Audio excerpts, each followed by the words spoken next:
Okay, so I thought I'd do a new update video. I think it's been a couple of weeks since my last one, purely for the fact I wanted to trial out a few things with me going back to work. I wanted to sort of trial out, see how I'm getting on.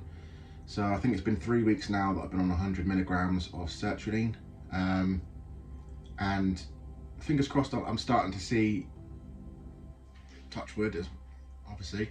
I'm starting to see some results. So I've managed to go Monday, Tuesday, Wednesday. I did 4 hours a day. With my own opinion, I wanted to do an extra half hour here and there, or an hour. So I did that Monday to Friday this week. Had it out as a rest day when I went and saw the physio. So my physio has basically been doing somatic tracking, sorting out deep emotions, and basically a bit of talking therapy. And that's it for me with the physio today.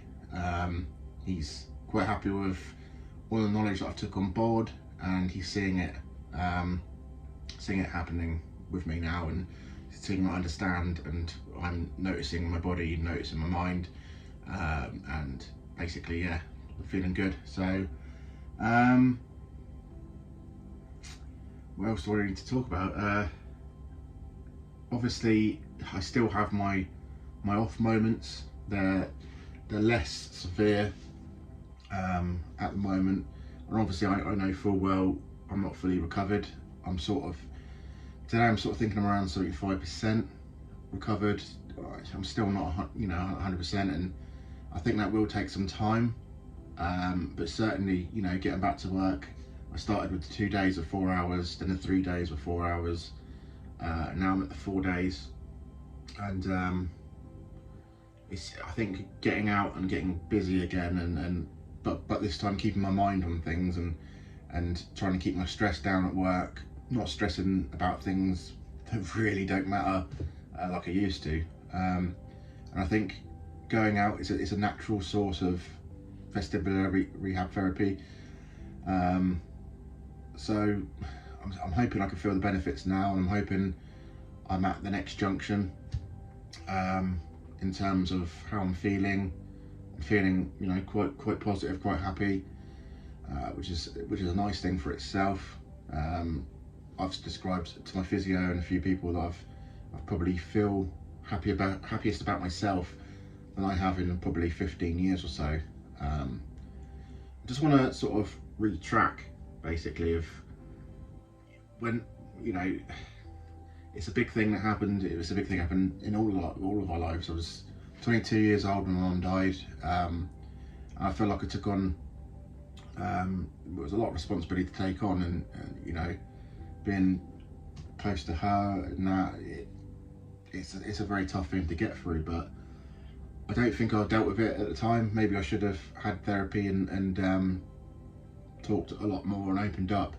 But for sure, it changed my personality and me as a person. And as I described to my physio, my psychiatrist as well, I felt like there was a big dark cloud in me, or always above me, that would drag me down, and I couldn't be happy about myself or all my life. And it got to the point where it just kept building up, and we talk about the stress pot. All the stress is physical stress and mental stress going into this pot, and eventually it's going to overload unless you start releasing it. And for me, I didn't have a release. I was in a band, I was playing music, and with my paranormal stuff, going out, enjoying ourselves, and going around these dark castles and manor houses and stuff. And yeah, it was, I kind of feel that it was great, and it was a source of release, but it wasn't really releasing the main problems. And I think it took this, my nervous system to overload, and me to realise how stressed I actually was. And stress was just in the middle of everything. It was dictating my life, basically. And I let it, because I was blind to the fact. I didn't know what nervous system was, as I spoke about before, until now. But yeah, so I've learned a hell of a lot of lessons, and people that have joined me and subscribed to my channel. That's awesome. You know, thank you for being a subscriber, and I'm going to keep updating. And as you've probably seen in the Facebook channels, I'm going to try and help as many people as possible, because I was in probably the darkest place of my life. And I say that, you know, I say that after, you know, people would say, yeah, when my mum died, that was the darkest point in my life. But this time with what happened with COVID, thinking I was going to die from COVID, and feeling that ill, on top of the stress of like having to move house, and then the things going on at work all happened at once, and I was didn't know if I'd have a job, or whether the job was moving too far away, so I wouldn't be able to work there, and it all happened at once. And that then brought back the buried emotions and the stress and the sadness and the depression that I probably had from my mum's death. So it all just hit me at once, and my nervous system sort of said to me, mate, you got to sort yourself out, and you know, and it became what I've got now. So the dizziness itself is still there. Weirdly, when I'm at work and when I'm busy, I don't focus on it. So it kind of feels like it's at the back of my mind, and throughout the day I start feeling better in the evenings. Well, not necessarily, but late afternoons and early afternoons as well, I guess. You know, because I've been up and about and I'm walking and I'm using natural vestibular therapy of, you know, my job. I'm constantly walking around looking at things and moving things and carrying things and typing things and all that sort of stuff. And yeah, I'm hoping that's sort of like retraining my brain, as we talked about neuroplasticity. Can't say that word very well. Neuroplasticity, that's one. Yeah, I kind of feel that I actually read a study this morning. I can't remember. It was on one. I think it was on the long COVID Facebook group, where someone talked about they'd done some research. Some scientists had done some research, and basically, some people with COVID that have got into the brain has actually killed off, or they use the terms of pruning some neuron circuits, and usually, you know, it's not a scary thing, because your brain naturally breaks, like snips some circuits that it doesn't no longer need to make space for new ones. And in terms of COVID, I think it got overreactive and snipped the ones that I needed for balance and stress and anxiety. It just snip, and my body went into meltdown. But again, this is what neuroplasticity is about. It's about building those neuron circuits, and ultimately getting back to a source of normal. But and I feel like, I try and describe it as like I'm 75% better, because it's such a slow process that you can't really acknowledge it as much. But when you look back as a whole, I was horrific. It was horrible at the start, and yeah, you still have snippets of that, because it's not linear, as we know. But yeah, ideally, I'm not doing as much meditation and parasympathetic breathing, or vestibular. Well, I always do it at least once. I used to do 3 times a day of vestibular rehab therapy with the eyes and stuff. But I've now got that down to sort of in the evenings before I go to bed,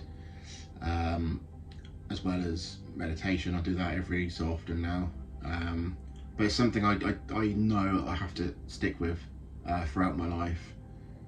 I've seen a light now, technically, that, you know, you need to look after your body and your mind and your soul, and by releasing these things like stress, you know, you're going to have a healthy mind, healthy body. So I will be sticking to that and making sure I'm doing that on and off.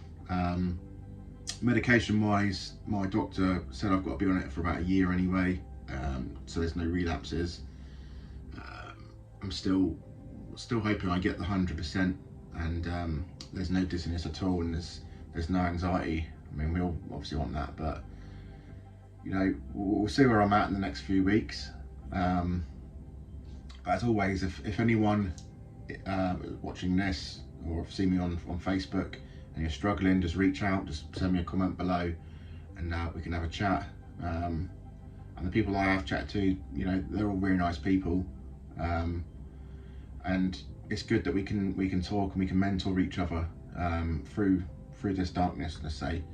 And you know, we can all recover. Let's put our minds to it.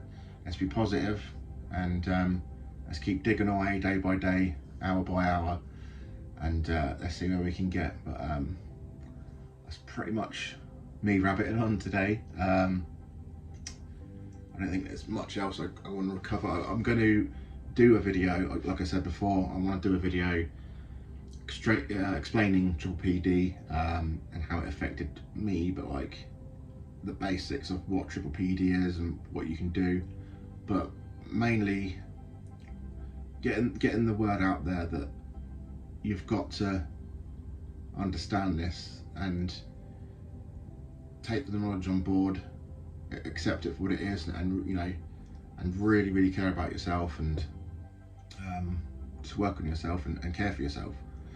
So I'm going to try and do that soon, guys. But as always, yeah, give me a text down below. Hit the notification button so you know I've posted a video. Any tips in the meantime, I will forward over. But fingers crossed, guys, that my next update is, you know, another high and not a little droopy bit, but it's to be expected. It's not linear, and you know, I'm expecting that. So keep on going, guys, and I will speak to you soon. Fingers crossed, we're all going to get through this. Okay, so see you later.